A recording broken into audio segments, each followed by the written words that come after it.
una sa lahat. Taimtim na ginugunita ng mga Kristiyano sa buong mundo ang pagkamatay ni Jesus. Sa Roma, mismong si Pope Leo XIV ang nagbuhat ng krus para sa tradisyonal na Via Crucis. Ito ang unang pagkakataon sa loob ng higit 3 dekada na mismong Santo Papa ang nagbuhat ng krus para bigyang buhay ang Kalbaryo. Yan at iba pang balita ngayong Sabado de Gloria. Abangan! Magandang hapon, Pilipinas. Kasama ang buong puwersa ng News 5. Ito ang Frontline Pilipinas Weekend. Ilang pasahero nabagsakan ng kisame sa NAIA Terminal 1. Pamunuan ng paliparan, pinagpapaliwanag. 4 na taong gulang na bata, kritikal matapos gulpihin ng sariling amain. News 5 Exclusive. Convenience store sa Makati, hinold up ng 2 nagpanggap na customer. Cargo plane, bumagsak sa Palawan. 2 piloto, patay. Silipin ang mga unang litrato ng daigdig na kuha mula sa Artemis II mission.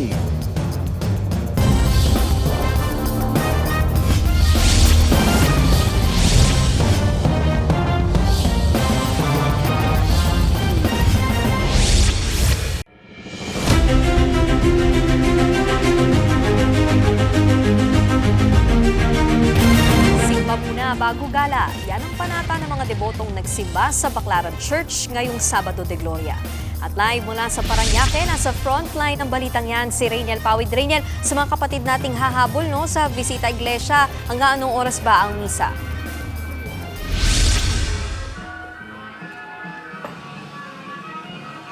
Nikki, mamayang alas 9:30 nga ng gabi yung susunod na misa dito sa may Baclaran Church. Pero yung simbahan ay bukas naman hanggang sa ngayon para nga doon sa mga gustong magdasal. Karamihan sa mga nakita nating mga kapatid natin dito kanina ay magkakaanak, no, na sinulit na nga itong Holy Week break para makapagnilay-nilay.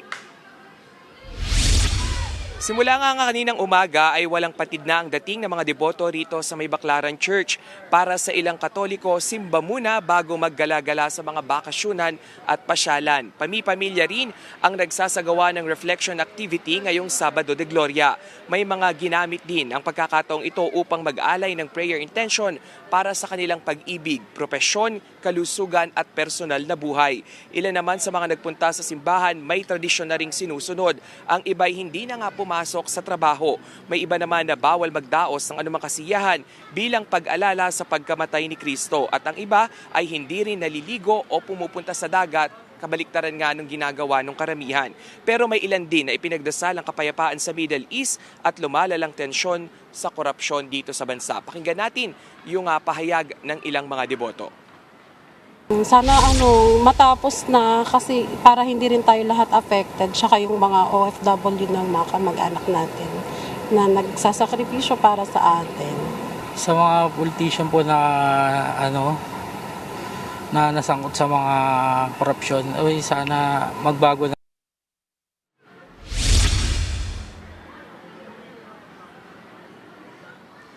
Diki, ngayong hapon nga ay makakasama natin si Father JM mula rito sa may Baclaran Church. Father JM, una sa lahat, ano po ba yung significance nitong Sabado de Gloria para dito sa Catholic-dominated country gaya ng Pilipinas?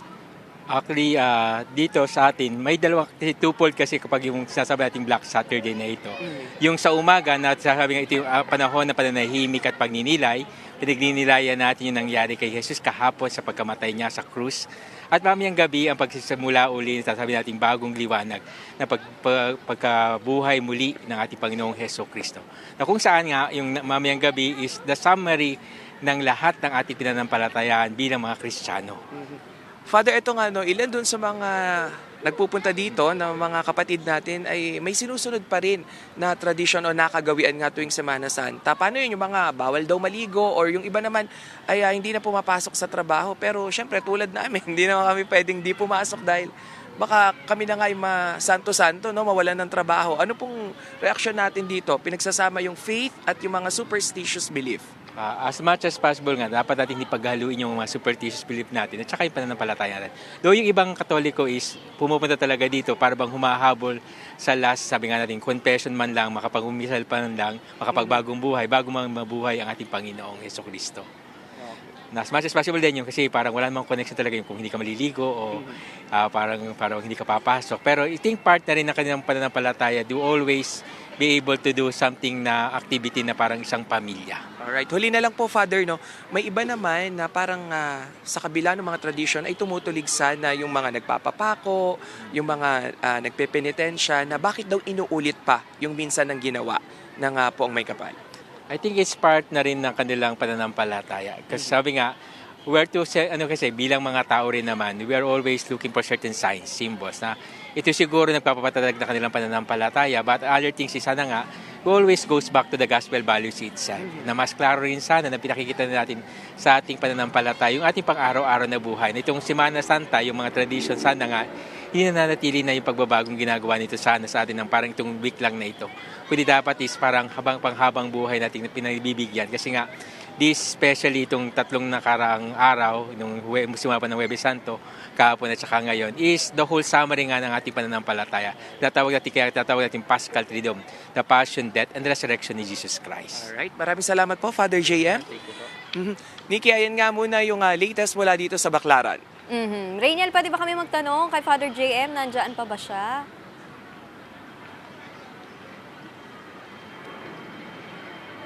Rainiel. Yes, Nikki, pwede pa naman, no? Sige. Kasama pa naman natin si Siguro, Father ano JM na lang, dito.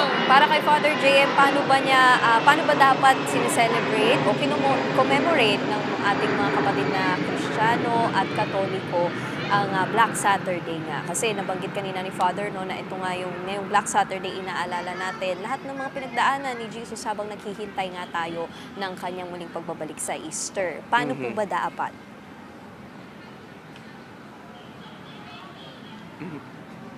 Father, paano daw ba dapat ginugunita itong Sabado de Gloria? Yun nga po, sabi ko nga po, kanina supposedly nung umaga, kaya tatawag natin Black Saturdays kasi yung panahon na dapat pinagninilayan natin, mas taimtim natin titingnan, hindi lang yung ating pananampalataya, pati yung ating buhay, ano na nangyayari sa ating pananampalataya.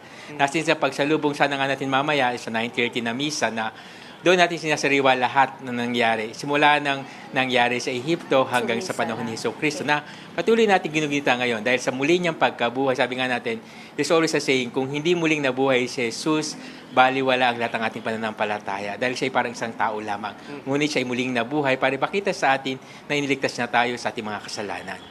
Okay. At ayun nga, Nikki, no, ang takeaway natin dito ay yung pagninilay-nilay nga sa muling pagkabuhay ni Kristo at ang pagkakaligtas sa atin. Nikki? Okay. Rainiel, yung Baclaran Church, hanggang anong oras ba siya bukas? Dire-diretso na ba yan? Bukas na ba hanggang salubong na ng madaling araw?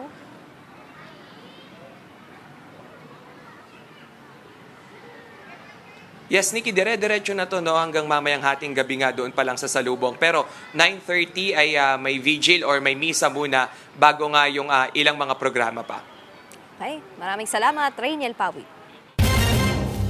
Patapos na ang Semana Santa, pero ngayon palang babiyahe ang ilan nating kapatid pa probinsya. Live mula sa Parañaque Integrated Terminal Exchange o PTEX, nasa frontline ng balitang yan si JC Cosico.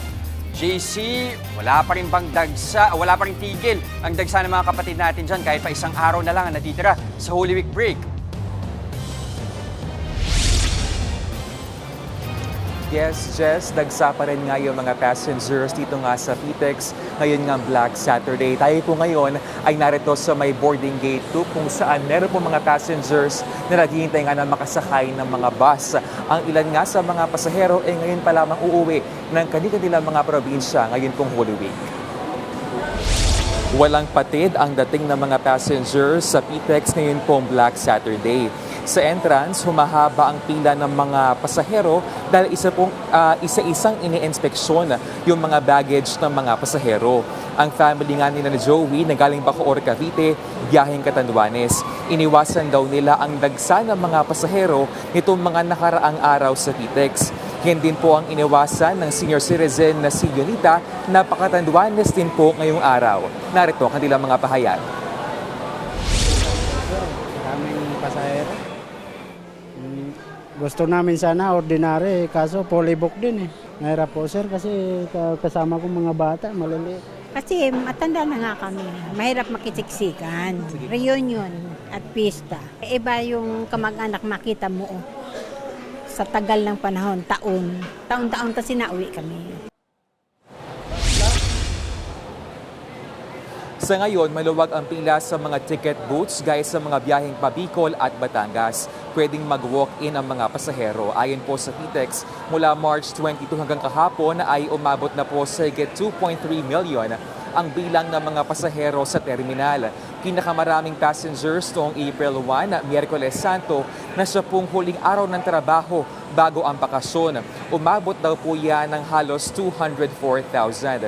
Noong Holy Week noong isang taon ay umabot sa 2.5 million ang bilang po ng mga passengers dito sa PTEX at inaasahan po ng pamunuan na malalagpasan pa ang bilang na po yan ngayong taon dahil marami raw yung piniling mag-commute sa halip po na magdala ng mga sariling sasakyan dahil po sa mataas na presyo ng gasolina.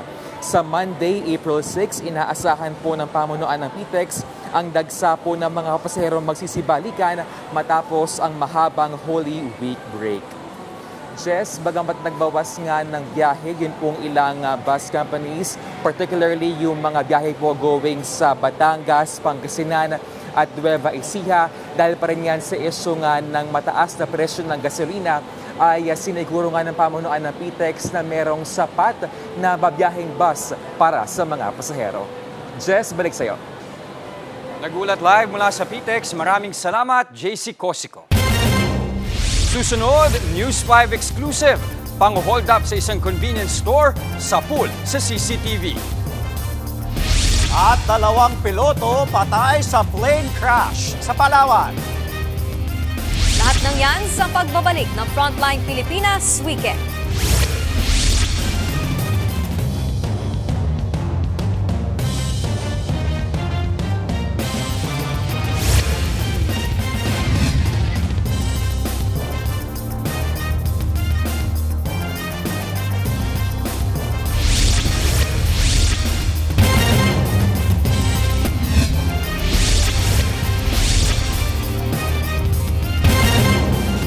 Iniimbestigahan na ang pagbagsak ng kisame sa NAIA Terminal 1. 7 ang sugatan sa insidente. At live mula sa NAIA Terminal, nasa frontline ng balitang yan, si Gio Robles. Gio, kahapon pa ito nangyari nung pagbagsak ng kisame sa NAIA 1. Natukoy na ba yung dahilan ng mga otoridad kung bakit bumagsak yung kisame? Andre, inaalam pa ng mga otoridad ang sanhi ng pagbagsak ng kisame malapit sa isang kainan dito sa NAIA Terminal 1. Palaisipan yan lalo't kaka-renovate lang ng Arrivals Extension Area, nagtamo ng injury sa noo ang isa sa 7 biktima na isinugod sa Makati Medical Center. Ng umaga kahapon, Biyernes Santo, nang bumagsak ang bahagi ng kisame sa NAIA Terminal 1. Humambalang sa sahig ang debris. Agad kinordonan ng mga tauhan ng paliparan ang lugar kung saan bumagsak ang kisame.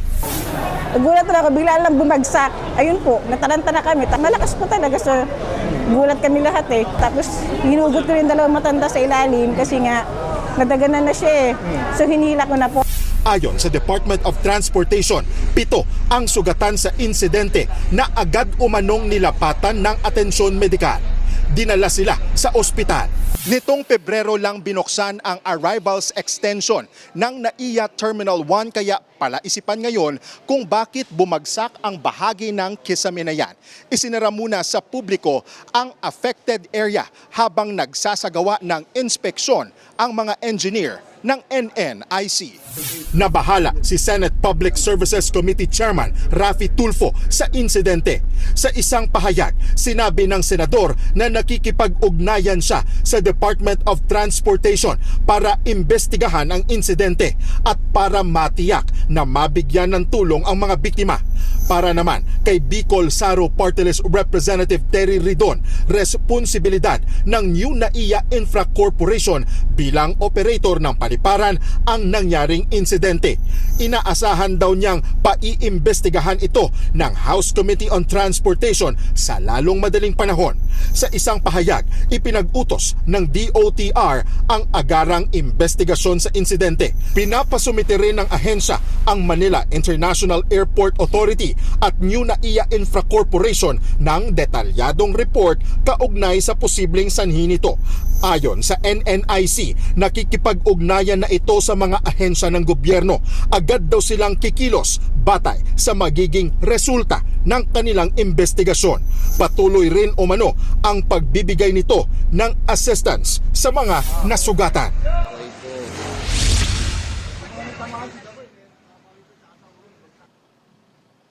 Nasa mabuting lagay na umano ang mga biktima na nabagsakan ng kisame. Kahapon, may mga nakausap din tayo na ilan sa mga unang sumaklolo sa mga biktima. Yung isa nga doon ay si Grace Anya. Isa nga daw siya doon sa mga nakaupo kung saan bumagsak ang kisame. Nagpapasalamat siya dahil hindi na nga siya nadamay dahil nung mga oras na yon ay nakaupo siya mismo kung saan bumagsak ang affected area. Kaya nung umalis siya, doon na daw may narinig silang malakas na ingay at nung pagtalikod niya daw, nung pagtingin niya doon sa pinanggalingan niya, ay nakita niya na nagkalat na yung mga debris at agad na rin daw silang tumulong doon sa mga biktima. Karamihan daw sa mga biktima ay nag-aabang lang ng kanilang mga kaanak o mga pasahero sa arrival extension area. Kanina nag-ikot din tayo doon sa affected area at sarado pa rin nga o hindi pa rin naaayos itong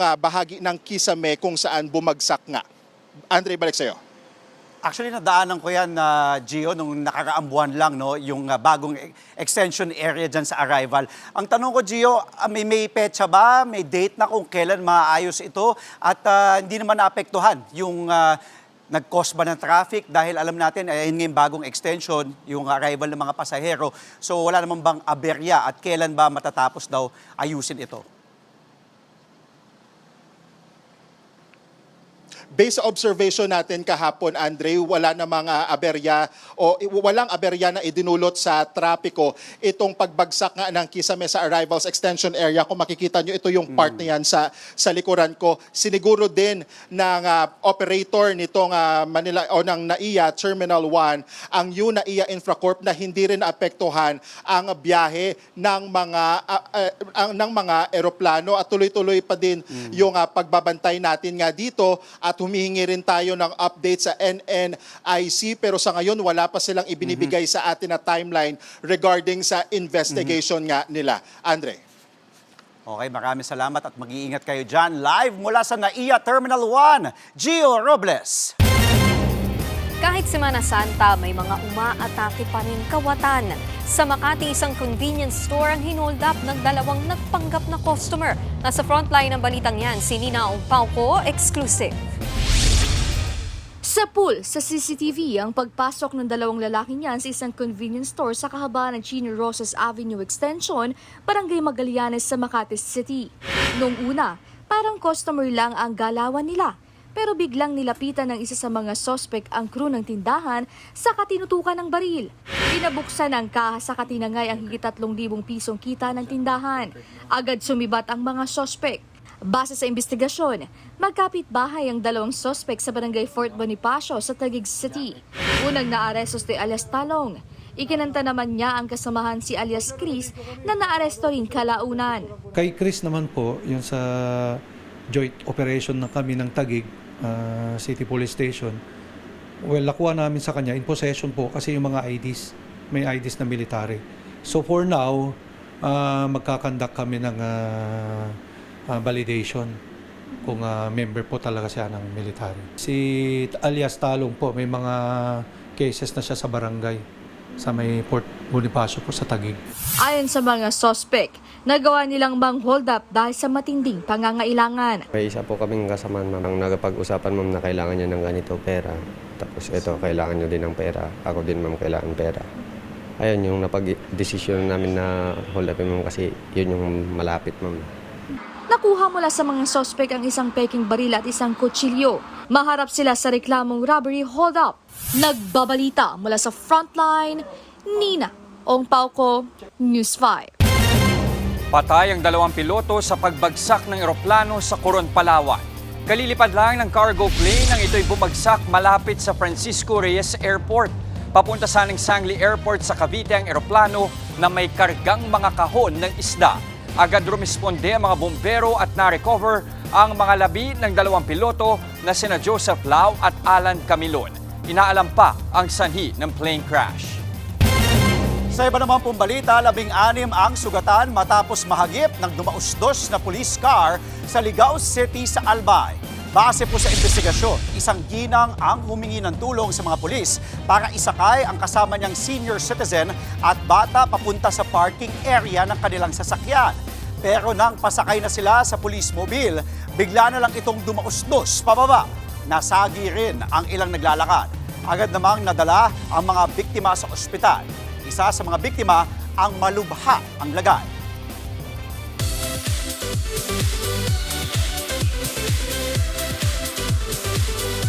Viral ang vlog ng K-pop idol na si Choi Soo-bin nang mamasyal sa Cebu. Pero hindi dahil sa tourist spots, kundi dahil na-scam siya ng sinakyang taxi. Happy-happy pa at excited ang K-pop singer sa simula ng kanyang vlog. Pero nabago ang timpla nang makausap niya ang taxi driver. Umabot sa 1,000 pesos ang singil nito. Katuwiran ng driver, special fuel daw ang gamit niya. Nakarating na sa LTFRB ang naturang video. Ipinatatawag nito ang operator at driver ng taxi. Si Soo-bin ay miyembro ng K-pop boy band na Tomorrow X Together o TXT. Tuloy-tuloy naman ang pagpulong ng My Best Friend Eman team ngayong Semana Santa. Katuwang ang Alagang Kapatid Foundation, magdamag na namahagi ng tubig at snacks ang team sa bahagi ng Ortigas Avenue Extension para sa mga kapatid nating namamanata. At bago nito, may handog din na libreng sakay ang Team Eman sa NLEX. Konting hintay na lang mga kapatid at mapapanood na natin ang kapatid seryeng My Best Friend Eman. Pinagbibidahan niya ni na JM de Guzman, Shaina Magdayaw, Sid Lucero at Miss Ay de las Alas. Kilalanin ang bago nating best friend ngayong April 27 dito lang sa TV5. Susunod, presyo ng diesel nakaambang pumalo sa 170 pesos kada litro. At alok na ceasefire ng Amerika, tinabla ng Iran. Huwag kayong bibitiw mga kapatid, magbabalik pa ang Frontline Pilipinas Weekend.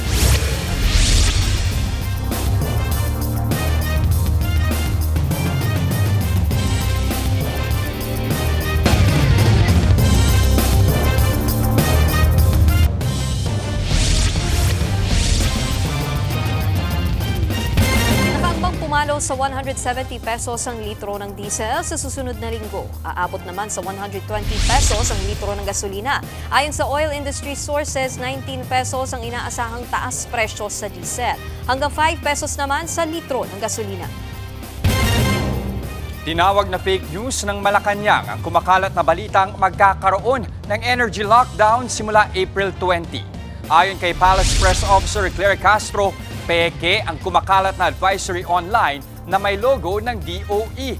Hinihikayat nito ang publiko na mag-imbak ng mga pagkain at iba pang supply dahil magkakaroon umano ng energy lockdown.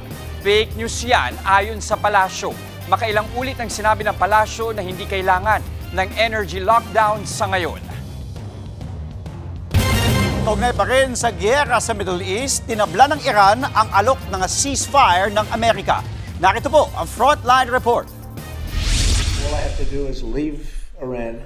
I would say that within 2 weeks, maybe 3. Yan ang pahayag ni US President Donald Trump sa gitna ng mahigit isang buwan ng gyera sa Middle East. Sa press conference ng White House nitong April 1, sinabi ni Trump na nagawa na ng Amerika ang layunin nitong buwagin ang nuclear program ng Iran. Napabagsak na rin daw nila ang rehimen ni Iranian Supreme Leader Ali Khamenei na napatay sa airstrike.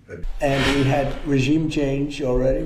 Now we have a group of people that are very different. They're much more reasonable, I think much less radicalized.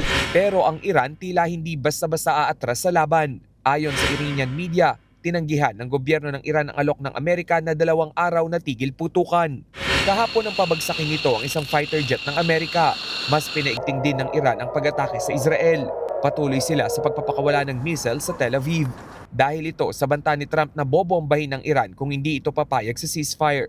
Isa sa mga kondisyong inilatag ni Trump sa Iran para sa ceasefire ang pagbubukas ng Strait of Hormuz, na daanan ng 20% ng global oil supply. Sa kabuuan, higit 2,100 na ang nasawi sa US-Israel-Iran war. 2,076 dyan mula sa Iran, 24 sa Israel habang 13 naman ang napatay na sundalo ng Amerika. Nagbabalita mula sa frontline, Rainiel Pawid, News 5.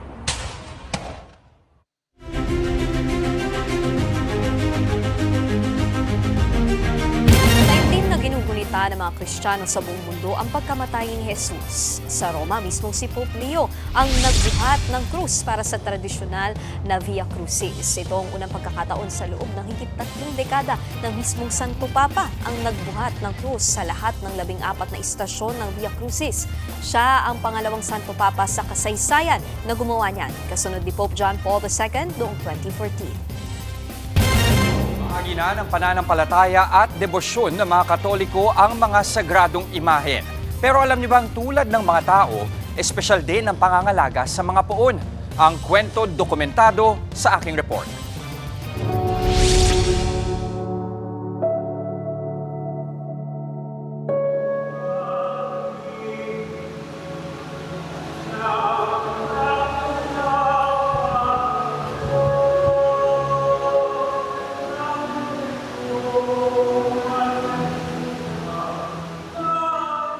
Panahon ng Kwaresma, di lang mga tao ang nagtitipon sa Minor Basilica ng Santa Ana sa Taguig dahil sa isang sulok ng simbahan.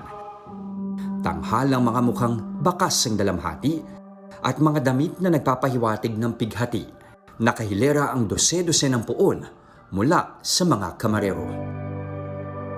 Bago sumapit ang mahal na araw, ang mga kamarero o caretaker ng mga puon sa Taguig saglit na ipinahihiram ang kanilang mga santo sa simbahan ng Santa Ana. So gaano karami yung meron dito? So, mga more than, mga 20 to 30 po. 20 to 30. At lahat ito, merong mga pamilyang nagmamayari. Yes, opo. Nakilala ko ang isa sa mga kamarerong ito, si Paul, 28 anyos. Kapag sinabi po natin kamarere, sila po yung mga nangangalaga ng mga banal na imahe sa simbahan. Imahe po ng simbahan na pinagkatiwala sa'yo.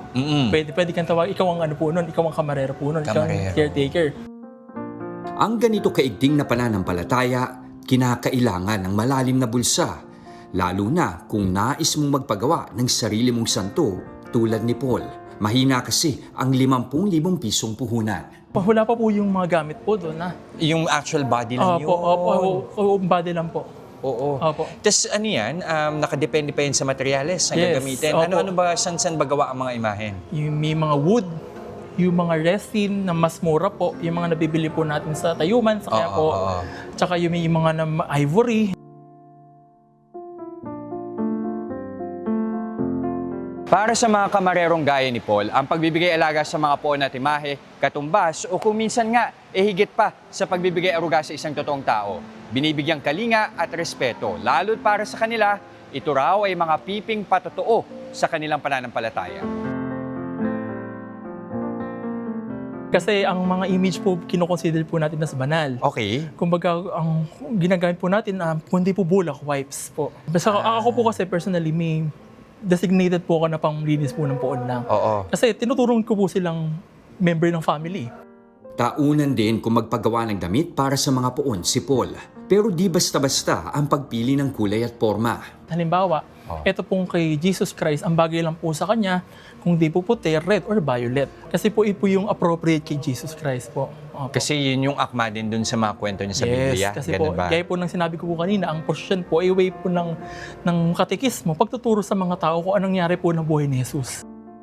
Ang kulay, inaayon din sa panahon. Mas makulay tuwing Pasko, balot naman ang dilim tuwing Semana Santa. Ang kalingang hatid ni Paul sa mga santo, di lang sa mata masisilayan, kundi maging sa halimuyak. Gumagawa kasi siya ng mga pabango para sa mga santo. Ang kanyang pananalig, siya niya rin ngayong hanap buhay para matustusan ng debosyon. Kaiba sa pabango ng mga tao, mas matapang ang mga likhang halimuyak ni Paul. Tinagdagan po namin yung oil content. Oil, okay. Opo. Ano ba dapat yung percentage pag gumagawa? Ang ginagawa po kasi namin 30% po for now. 30% na oil? Opo, oil po. Marami yun ah. Opo. Kasi sa pabango, ilang percent lang ang oil? Opo, 10, 20, 30. Yun pong pinaka-max na po yun. Kasi kapag sinobrahan po namin, para na siyang mantika. Hahaluan ito ng tubig at alkohol mula sa vodka. Kaya na nitong magtagal hanggang kalahating araw. Sulit, lalo't nasa 320 lang ang halaga kada isang bote. Meron na rin siyang 7 scents, kabilang ang rosas, ilang-ilang at jasmine. Gaya ng normal na pabango, may panlalaki, may pambabae, at meron ding pambatang pabango para sa mga santo. Ayun po. Ayun no. Pwede din sa buhok, di ba? Opo. Uy, ang bango nga. Opo, amoy powder po. Amoy powder. Amoy baby po. Opo. Nasa loob pa ng seminaryo noon si Paul nang magsimula siyang gumawa ng pabango. Nang mapilitang iwanan ng ambisyong maging pari, ang negosyong ito ang kanyang naging sandalan. Akala ko nung nawala ako sa seminaryo, wala na akong buhay. Kumbaga ito mas pinalapit po kay Lord. Ito pong Veronica Sets, naging devotion ko na rin po. Batid ni Paul na di lahat ay sang-ayon sa debosyon sa mga imahen at santo. Hindi naman sila yung pinagsilingkuran natin. Yung sino yung nare-represent ng image. Kumbaga, ito po yung spiritual connection with the divine. Yung connection po natin sa Diyos.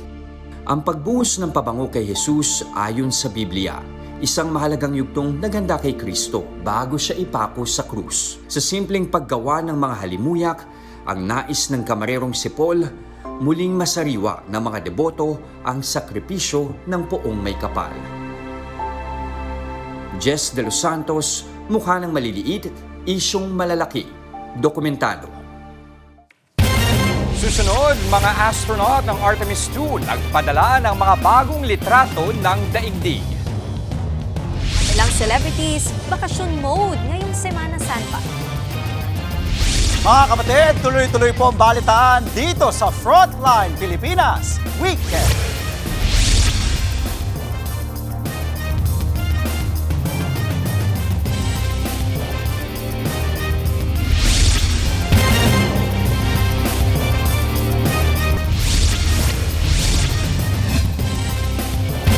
Araw-araw, tila Biyernes Santo sa isang barangay sa Hagonoy, Bulacan.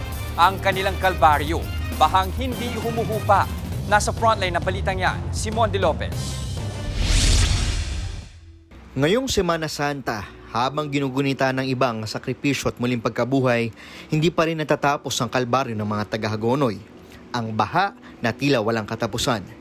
Kaya kanya-kanyang diskarte, may tikling, patambak at improvise na daan at tulay para lang makatawid sa araw-araw. Dito sa Purok 9 sa Barangay Santa Monica, kawayan na nagsisilbing tulay ng pag-asa. Pero ngayon, medyo sira na ito at bawat hakbang, delikado. Habang hindi pa high tide, makikita nyo dito, ito yung tulay na ginawa ng mga kapatid natin taga-Hagonoy. So yun, pwede nilang lakarin. Lalo na kung pag tumaas na yung tubig. Pati eskwelahan dito, tuluyan ang hindi nagagamit. Inilipat na sa main campus dahil lagi na lang lubog sa baha.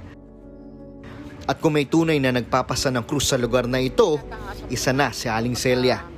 Napapalibutan ng tubig ang kanyang bahay mula sa dating bukid na ngayon ay tila ilog na.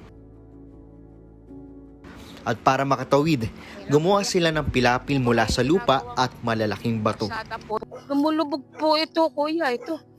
Itong ano neto, lumulubog po yan. Hindi lang baha ang kanilang kalaban, kundi tambak ng basura na inaanod papunta sa kanilang bahay. Buti na lang may lambat na ginawa ang kanyang mister para magsilbing harang. Sana po ay mga basura pa niyo, wag na po ninyo paanod para po hindi napupunta po sa amin sa bukid. Nagbabalita mula sa Frontline, Mon De Lopez, News 5. Sa iba pong balita, nagpadala na ng mga bagong litrato ng daigdig ang mga astronaut na lulan ng Artemis II. Target na makaikot sa buwan ng NASA Space Mission. Narito, Frontline Report. Sad ng NASA ang Artemis 2 sa Kennedy Space Center sa Florida sa Amerika nitong Miyerkules. Ang misyon, umikot sa buwan at ligtas na makabalik sa daigdig.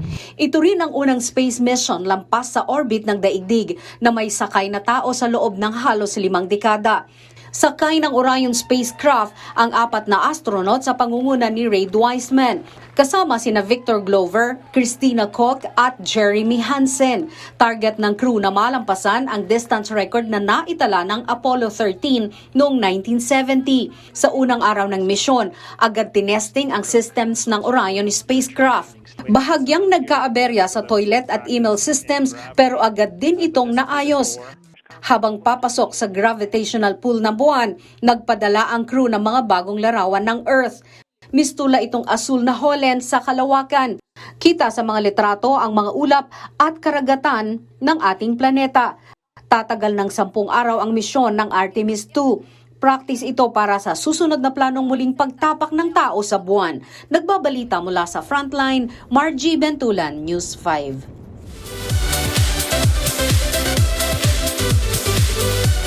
Sinamantala ng ilang celebrity ang Holy Week break para nga makapag-rest at makapag-recharge. Ang K-pop superstar na si Sandara Park mas piniling umuwi ng Pilipinas para magbakasyon. Say nga ni Dara sa kanyang caption, "She is home." Ayan nga at may entry din si Dara ng "Hawak mo ang beat dance." Beach getaway naman ang trip ng newlyweds na sina Kim at Gerald Napoles. Ilang larawan ang shinare ni Kim ng kanilang time together habang ine-enjoy ang fresh pupo sa Thailand. Usap-usapan naman online ang reset trip ni na Katrina Halili at Chris Lawrence. Super sweet kasi ang dalawa sa kanilang mga video. Tanong tuloy ng netizens, co-parenting pa ba ito o comeback na? May isang anak sina Katrina at Chris na naghiwalay noong 2014 matapos ang 5 taong pagsasama. Kamusta ang Holy Week, Semana Santa? Nag-out of town o dito? Pahinga lang, bakasyon lang. Oo. Wala, di Ako ka. naman. Taas ng presyo ng gasolina eh. Correct, tipid-tipid din. Oo, And yun din ang also- sagot ko kasi pag tinanong, ano yun? Correct. At ako naman sa family lang, I think yun din tayong ginawa nating tatlo, di ba? More on, ayun nga, prayers, as a family lang, sa bahay. Kami ni Pawi, naging dalawa anak namin, si Booker at si Frankie. So, May dumagdag. Pati tama, yung family, and at the same time, tama din sabi ni Kuya Jess, paghihigpit ng sinturon dahil nga ni... Walang aircon yan habang nasa bahay kasi yung kuryente din. Si Booker, may Kasama sa rin sa aircon. labas.